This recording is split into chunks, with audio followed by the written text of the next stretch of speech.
Welcome back, everybody. Today we're taking a deep dive into the Millionaire Next Door Oh, yeah. to learn about the real secrets of Mm, wealth building. absolutely. And, you might be surprised to learn that Yeah. most millionaires don't fit the No. stereotype of lavish spending. Yeah. They often fly under the radar, living in modest homes and driving ordinary cars. That's right. So, are you ready to challenge your assumptions Yeah. about what it really means to be wealthy? Absolutely. Yeah.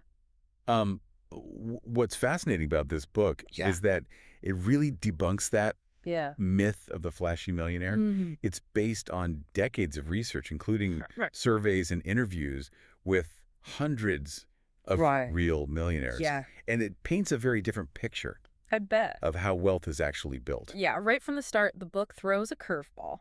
Okay. It introduces us to a millionaire couple, Right. Mrs. T and her husband, Okay. who live a remarkably modest lifestyle. I mean, we're talking Timex watches, Okay. Ford cars, Mm-hmm. clothes from Dillard's, Right. and a home worth around $275,000. Wow. So it kind of makes you wonder, are they an exception? Yeah. Or is there something more to this? Yeah, it turns out they're Yeah. not an anomaly at all. Okay. The book highlights that a whopping 90% Wow. of millionaires living in homes valued under $300,000 Yeah. are extremely happy with their lives. Okay. And even multimillionaires, Yeah. those with millions upon millions, Yeah. often don't live in extravagant homes. Really? The book cites IRS estate data Yeah. showing Yeah. the median home value Yeah. for those with estates worth $3.5 million or more Okay. was only $469,021. Wow. That's less than 10% Yeah. of their net worth. Wow. Okay, so maybe a big house Right. doesn't equal happiness. It doesn't seem like it.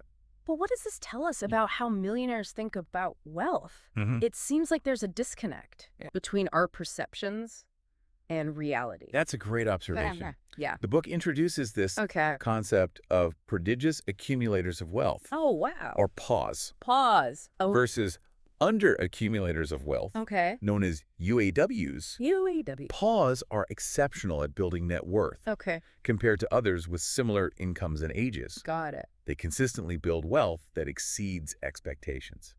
I'm intrigued. Yeah. Tell me more about these pause. All right. Do they all have some secret formula for success? Well, there's no magic formula, Okay. but the book does highlight some Okay. key principles. Mm-hmm. One of the most surprising is that occupation doesn't dictate wealth accumulation potential. Huh. For example, the book compares Bubba Richards, Okay. a mobile home dealer, Mhm. to James Ford II, Okay. an attorney. Okay. Both are in the same income and age group, Mm-hmm. but Bubba has a significantly higher net worth than James. Wait, a mobile home dealer Yeah, is wealthier than a lawyer. you got it. That goes against everything we're told Right. about, high-paying professions. Yeah, It seems like there's more to this Yeah. than just earning a big salary. you're absolutely right. Yeah. The book emphasizes that. Okay. It's not about how much you earn, Mm-hmm. but about how you manage your money Right. and your mindset towards wealth accumulation. Got it. It all comes down Yeah, to yeah. your habits and choices. So how can we figure out Yeah. if we're on track to becoming a paw? Mm-hmm. Is there some way to measure this? The book provides a simple wealth equation. Okay. Expected net worth Yeah. equals your age, Mm-hmm. multiplied by your annual realized income, Okay. divided by 10. Okay. This allows you to calculate your expected net worth All right. based on your age and income Yeah. and see how you compare. That's a great tool. Yeah. It makes you think about whether you're building wealth at a rate that aligns with your Exactly. income and age. Yeah. But what are these paws doing differently? Yeah. What are their secrets? One of the most fundamental principles the book highlights Yeah. is frugality, Oh, okay. which essentially means Yeah. using your resources wisely. Got it. But it doesn't mean Okay. living like a miser. Right.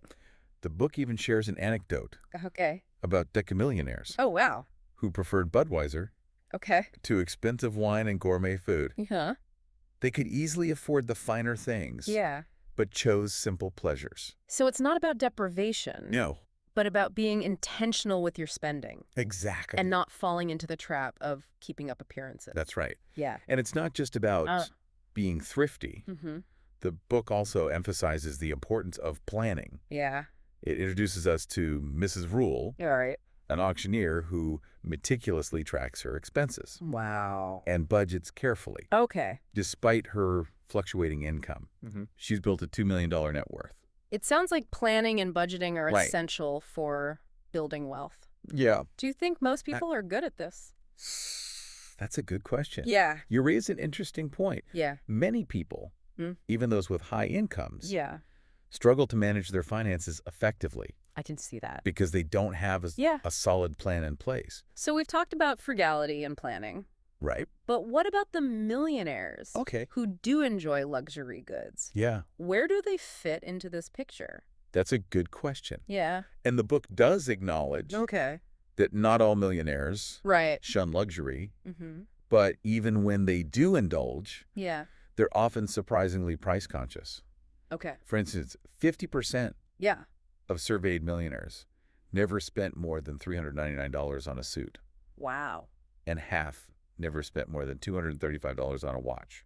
That's less than I spend Right. on a pair of shoes sometimes. It seems like they have a different mindset Yeah, when it comes to material possessions. they do. Yeah. The book contrasts these frugal millionaires Mm-hmm. with those millionaire athletes Right. we see in the media Yeah. who have high incomes, Right. but often low net worths Yeah. because of lavish spending. Yeah. It really highlights the difference Yeah. between having money and building wealth. So it's not about looking rich. Right. It's about building a solid financial foundation. Precisely. Yeah. And one of the biggest threats Okay. to that foundation is what the authors call Okay. economic outpatient care, Okay.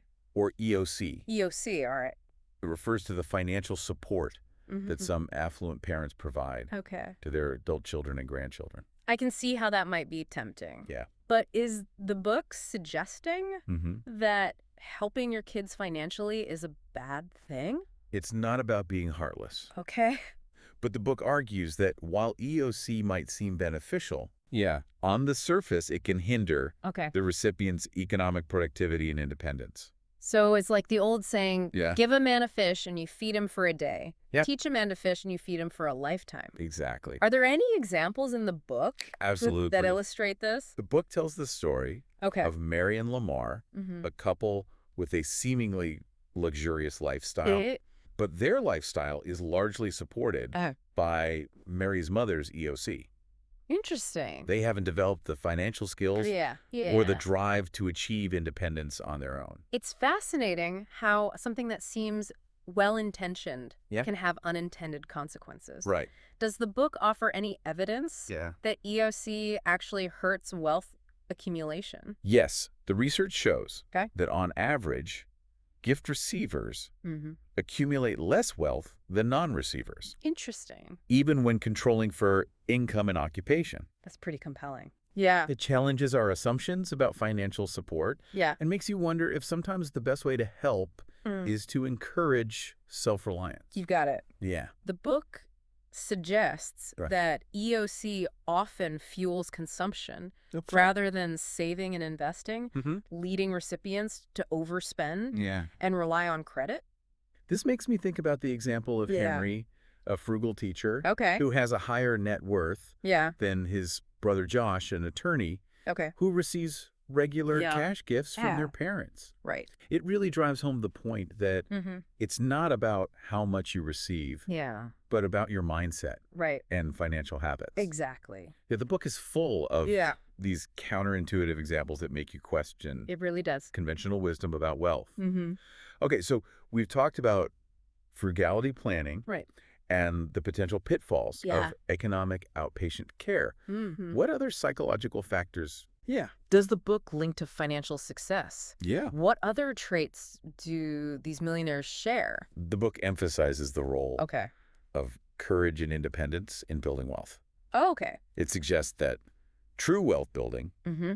requires a willingness to step outside your comfort zone, Okay. take calculated risks, Yeah. and forge your own path. So it's not just about being careful with money, Right. but also having a certain entrepreneurial spirit, Yeah. a willingness to embrace challenges and overcome obstacles. Precisely. Yeah. The book shares the story of Okay. Mrs. BPF, Okay. whose parents tried to create an ideal environment Got it. for her business by removing all financial risks, Okay. ultimately hindering her growth and self-sufficiency. Wow. Sometimes trying to protect someone Yeah. can actually hold them back. It can. It reminds me of the saying, Yeah. what doesn't kill you makes you stronger. That's a great analogy. Yeah. The book contrasts Mrs. BPF's experience with that of Laura, Okay. a divorced housewife who built a successful real estate business after refusing financial help from her parents. So Laura had to rely on her own resourcefulness and determination. That's right. And that struggle ultimately led to her success. Yeah. It seems like those who have to overcome adversity often develop a greater sense of self-reliance and resilience. You're seeing the pattern here. Yeah. The book consistently emphasizes the importance of facing challenges head-on and developing the skills and mindset needed to succeed independently. This makes me think about the importance of teaching children these values. Yeah. Discipline, frugality, the value of hard work. Absolutely. Even if they come from affluent families. You're absolutely right. Yeah. The authors emphasize the importance of instilling these values in the next generation so that they can build their own financial security and achieve genuine fulfillment rather than becoming reliant on inherited wealth. So we've explored individual habits and mindsets of millionaires. Right. But what about the bigger picture? Yeah. What does the book say about things like estate planning? Yeah. And how millionaires approach passing on their wealth to the next generation? That's an important aspect the book delves into. Okay. Highlighting the complexities of estate planning and intergenerational wealth transfer. Okay. Affluent individuals often seek to minimize estate taxes through various strategies. Okay. But it's not just about the financial mechanics. Right. It's also about the impact on the heirs. Yeah. Does the book offer any insights into how millionaires approach inheritance and its potential effects on their children? The book suggests that while financial inheritance can be beneficial, it's crucial to ensure it doesn't create dependency or conflict among siblings. That makes sense. Yeah. A sudden windfall could easily lead to complacency. Right. Or family disputes if not handled carefully. Yeah. Are there any examples in the book that illustrate these potential pitfalls? The book shares the story of Mr. Andrews, who plans to leave a disproportionate share of his wealth to his son with the intention of having him provide financial support for his sisters. Interesting. This unequal inheritance could create resentment or conflict and even undermine the son's motivation to achieve financial independence. That's a great point. Yeah. It's a reminder that inheritance decisions can have far-reaching consequences, both financial and emotional. Yeah. It's not just about dividing assets, but about fostering healthy family dynamics and ensuring that the inheritance is used responsibly. You've hit the nail on the head. Yeah. The book encourages us to think beyond the simple transfer of wealth and consider the broader impact on family relationships, individual motivations, and the potential for creating a legacy of financial responsibility and independence. Okay, so we've covered individual habits, family dynamics, and estate planning. Right. But I'm also interested in the business side of things. Okay. We know many millionaires own businesses. Yeah. But what specific insights does the book offer about entrepreneurship and its role in wealth accumulation? You're right. The book dives into the world of business ownership. Yeah. It's interesting because while most millionaires own businesses, they often advise their children to pursue professional careers instead. That's surprising. You'd think they would want their children to follow in their entrepreneurial footsteps. Why would they steer them towards a more traditional career path? It reveals their understanding of the risks and challenges of entrepreneurship. They've experienced the hard work, dedication, and sometimes luck involved in building a successful business. Right. They're not discouraging their children from entrepreneurship. Got it. But emphasizing that it's not a guaranteed path to wealth. Right. And comes with significant challenges. So it's about being realistic. About the entrepreneurial journey. Yeah. And recognizing that there are other paths to success. Right. Okay, that makes sense. Does the book offer any specific examples of successful businesses that millionaires tend to own? It provides a list of the top 10 most profitable sole proprietorship businesses. Got it. But emphasizes that industry trends and personal spending habits can significantly affect wealth accumulation. So it's not just about picking the right industry, but about managing your business wisely and maintaining those frugal habits we discussed earlier. It all comes back to those core principles of disciplined spending and planning. You're catching on. The book consistently emphasizes that building wealth is a multifaceted endeavor that requires a combination of smart choices, disciplined habits, and a willingness to adapt to changing circumstances. We've covered a lot of ground. Frugality planning, economic outpatient care, entrepreneurship, estate planning. Is there anything else about Millionaires that stands out? One more from the book. Important aspect the book highlights is the role of professional advisors. Interesting. Millionaires often rely on accountants, attorneys, and other experts for guidance on financial planning, investments, and estate management. That makes sense. When you reach a certain level of wealth, it becomes even more important to have trusted advisors to help you navigate complex financial matters. Exactly. The book emphasizes that seeking expert advice can be invaluable in making sound financial decisions and protecting your assets.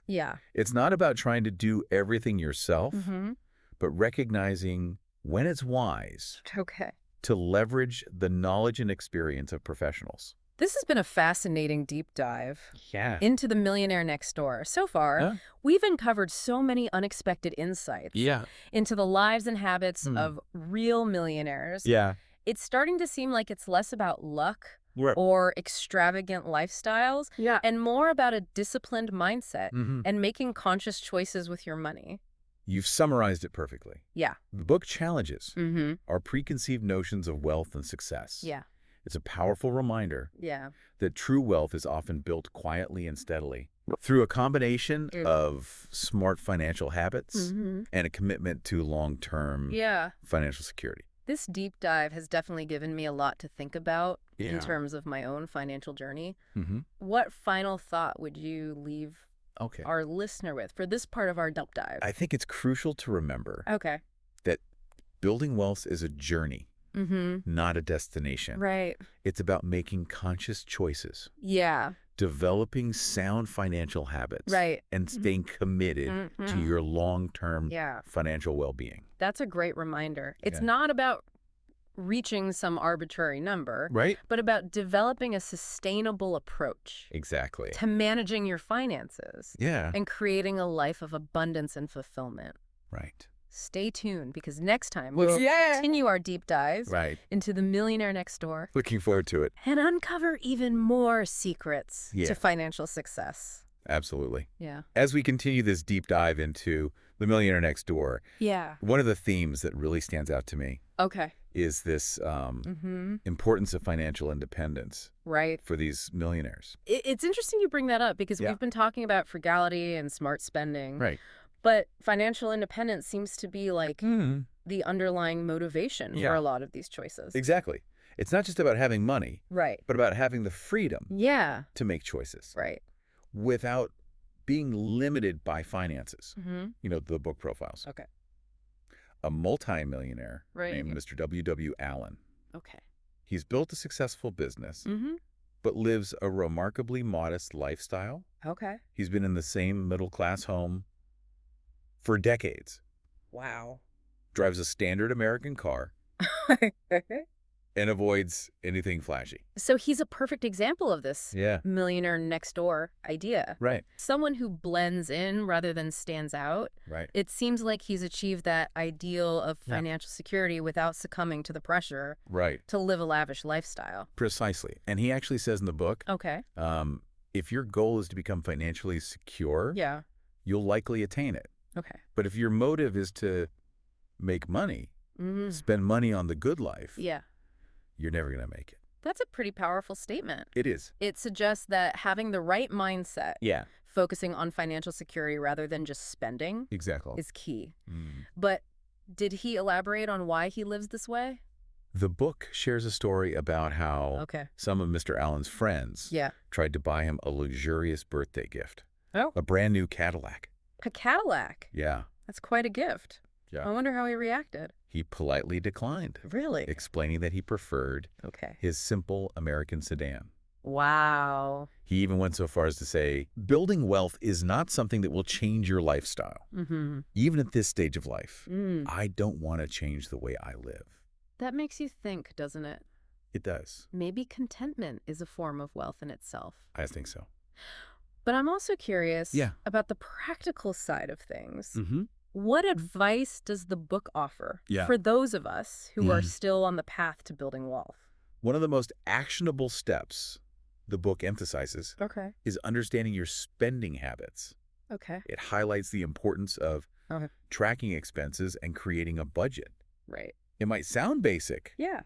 But it's surprising how many people, even those with high incomes, struggle financially because they don't have a clear picture of where their money is going. It makes sense when you think about it. Yeah. With credit cards and online shopping, it's easier than ever to overspend without even realizing it. It is. So tracking your spending can help you regain control and make more conscious choices. Exactly. And the book even suggests involving a professional.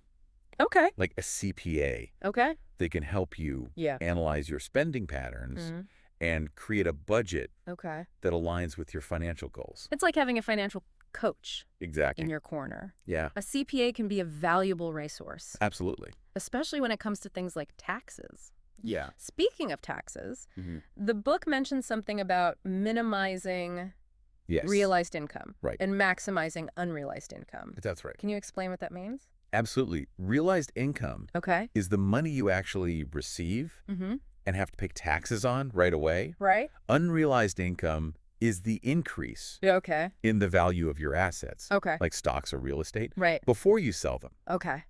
You don't pay taxes on unrealized income until you sell and actually realize the gain. So the strategy is to minimize the amount of income you have to pay taxes on each year. That's right. While letting your investments grow tax deferred. You've got it.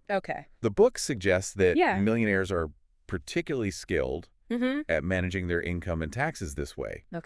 They focus on building wealth through investments that appreciate in value over time rather than constantly generating taxable income. It's a long-term approach. This brings to mind the concept of long-term investing. Right. It seems like these millionaires are playing the long game, focusing on steady growth rather than quick profits. Absolutely. Yeah. The book emphasizes the power of compounding and the importance of letting your investments grow over time. Right. Many millionaires aren't day trading or chasing the latest investment fads. Yeah. They're patient and disciplined investors who understand that time is their greatest ally. This makes me think about the importance of choosing the right financial advisor. Right. It sounds like finding someone who shares this long-term investment philosophy is crucial. Absolutely. How do you know if you've found the right advisor? Yeah. How do you... The book actually shares a great story about a millionaire named Mr. Martin who has a unique way of vetting potential advisors. He asks them to send him copies of their personal income tax returns. Wow. And a list of their own investments Really? over the past few years. Wow. That's a bold move. It is. He's basically saying, show me how you manage your own money before I trust you with mine. Exactly. Yeah. He's looking for evidence that they practice what they preach, that they've successfully applied their investment principles to their own finances. That's a great idea. Yeah. It reminds us that we have the right to ask tough questions and expect transparency when choosing a financial advisor. Absolutely. After all, we're entrusting them with our financial future. Absolutely. The book encourages us to be informed and discerning consumers when it comes to financial advice. Right. It's about finding an advisor who is competent, trustworthy, and truly has your best interests at heart. Okay, we've covered a lot of ground. Understanding spending habits, minimizing realized income, maximizing unrealized income, And finding the right advisor. Yeah. Is there any other advice the book offers? One area that stands out is the power of business ownership. Okay. The book highlights the fact that a large portion of millionaires are self-employed, often owning their own businesses. That's not surprising. Yeah. We often hear stories about entrepreneurs who build successful companies and accumulate significant wealth. Right. But what specific insights does the book offer about the link between business ownership and financial success? The book emphasizes that owning a business offers unique opportunities to control your income and build wealth. It allows you to leverage your skills, build assets, and potentially generate passive income streams. So it's not just about earning a salary, but about creating something that can generate wealth over time, even if you're not actively working in the business. Exactly. Okay. The book highlights that business owners often have a different mindset towards wealth accumulation. They see opportunities where others see obstacles. And they're willing to take calculated risks to achieve their financial goals. Sounds like entrepreneurship requires a certain level of courage and a willingness to embrace uncertainty. But what if someone isn't cut out to be an entrepreneur? Yeah, that's a good question. Are there other paths to building wealth that the book suggests? The book acknowledges that entrepreneurship isn't for everyone. It also highlights the potential for building wealth through real estate investing. Ah, real estate. Yeah. That's a classic wealth building strategy. It is. What insights does the book offer about real estate investing? The book emphasizes that real estate can be a powerful tool for building wealth because it offers several advantages. It can appreciate in value over time, generate rental income, and provide tax benefits. So it's about leveraging the potential of real estate to create both long-term growth and passive income streams. Exactly. The book provides examples of millionaires who have built substantial wealth through strategic real estate investments. Often starting with small rental properties and gradually expanding their portfolios over time. That's inspiring. Yeah. But I'm sure it's not always smooth sailing. You're right. What are some of the challenges of real estate investing that the book addresses? You're right. Real estate investing isn't without its challenges. The book acknowledges risks like market fluctuations, property management responsibilities, and the potential for unexpected expenses. So it's not a get-rich-quick scheme. No. It requires careful planning. It does. Due diligence and a willingness to ride out ups and downs of the real estate market. Exactly. The book emphasizes doing your research, understanding the local market, and making informed decisions. It also highlights the value of working with experienced professionals like real estate agents and property managers to make sound investments and manage your properties effectively. It seems like The Millionaire Next Door offers a comprehensive blueprint for building wealth, covering everything from individual habits to business strategies and investment principles. What are your thoughts on the book so far? It's been a fascinating read. The book goes beyond simple financial advice. And provides a deeper understanding of the mindset, values, and behaviors that contribute to financial success. So it's about developing a holistic approach to wealth accumulation, recognizing that it's not just about the numbers, but also about making conscious choices, cultivating the right mindset, and surrounding yourself with the right resources and support. You've grasped it. It's not about following a formula, but about developing a mindful approach to money and aligning your financial choices with your values and goals. But there's one more area I'd like to explore before we move on. How does the book address inherited wealth and the impact of family dynamics on wealth building? That's an important question. And the book does address those issues. It distinguishes between those who inherit their wealth and those who build it themselves.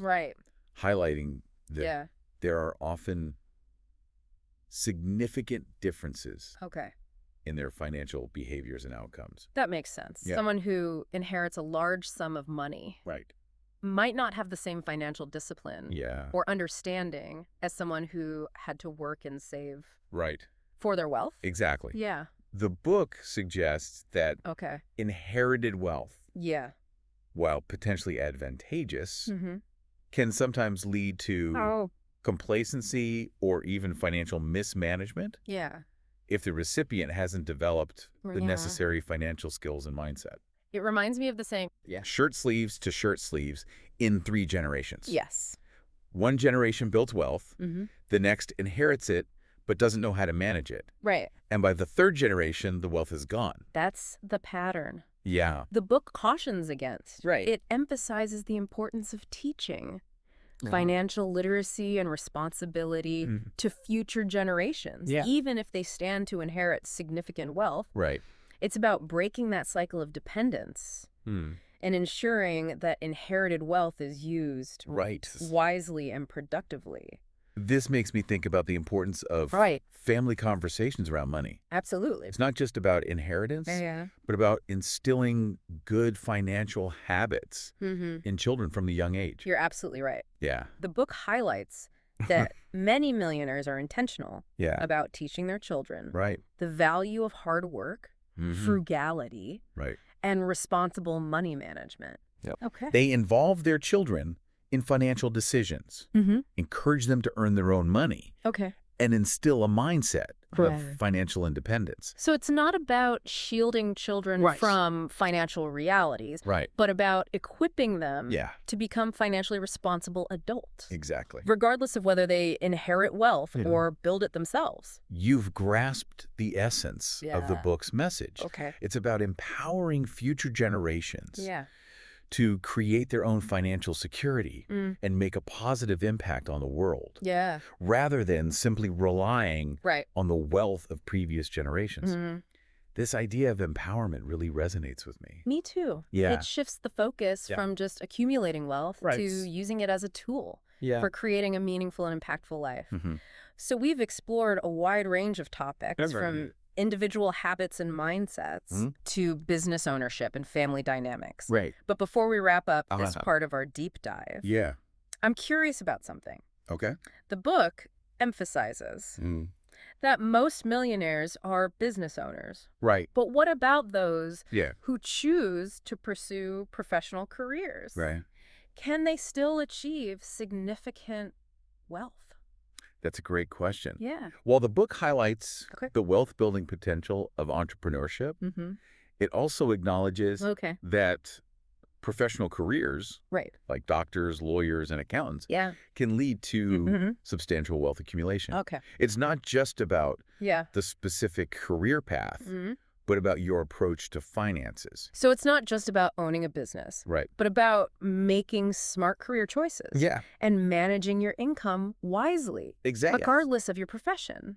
The book provides examples of millionaires who have achieved financial success in various professions, demonstrating that it's not necessarily about the specific job, but about your mindset, financial habits, and investment decisions. It's a reminder that wealth building is accessible. It is. To anyone who is willing to put in the effort, make informed choices, and adopt a disciplined approach to managing their finances. You've captured the essence of the book's message. Okay. It's about empowering individuals to take control of their financial futures, regardless of their chosen profession or background. Okay, we've covered a lot of ground. Yeah, we have. In this part of our deep dive. But before we move on, I'm curious, what surprised you the most about the Millionaire Next Door? You know what really surprised me? Was the emphasis on frugality. Okay. Even among those. With substantial wealth. We often associate millionaires with extravagant lifestyles. But the book paints a very different picture. I agree. That was a big takeaway for me as well. The stories about millionaires who drive used cars, live in modest homes, and prioritize value over status were truly eye-opening. They are. It really challenges those stereotypical images of wealth we see in the media. It's a reminder that true wealth isn't about keeping up with the Joneses, Right. or displaying material possessions. It's about financial security, freedom of choice, and living a life that aligns with your values. And speaking of values, the book also highlighted the importance of teaching financial literacy and responsibility to the next generation. Absolutely. It's not just about passing on wealth, but about giving children the tools and mindset to manage money wisely and create their own financial security. Absolutely. Yeah. The book emphasizes that the greatest legacy we can leave our children is not a large inheritance, but the knowledge and values that will enable them to thrive financially throughout their lives. That's something I'll be thinking about a lot.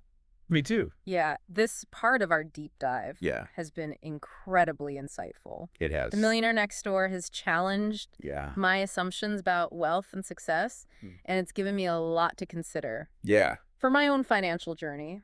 It's a book that offers valuable lessons for anyone, regardless of their current financial situation. Right. It reminds us that true wealth is not just about money, but about living a life of meaning, purpose, and fulfillment.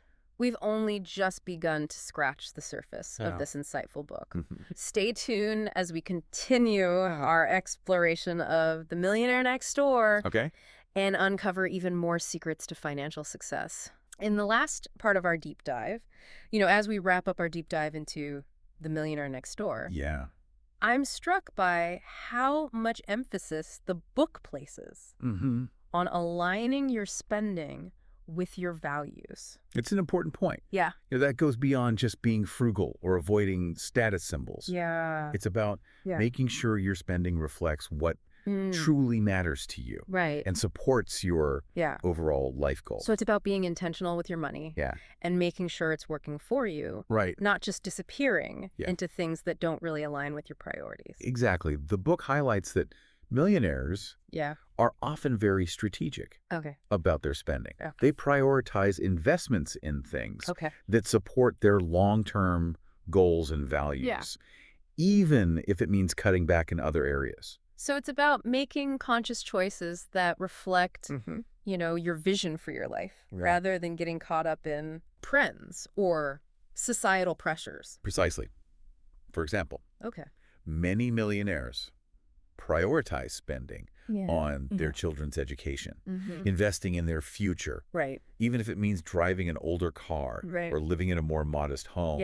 They recognize that education is a key factor in their children's long-term success, and they're willing to make financial trade-offs to support that value.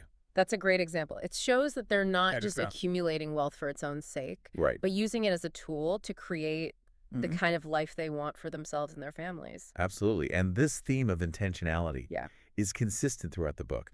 Millionaires tend to be very deliberate about their spending choices, making sure their money is supporting their overall life goals and creating a lasting impact. It sounds like this concept of aligning spending with values is something we can all benefit from, regardless of our income level. I agree. It's about shifting from mindless spending to conscious spending.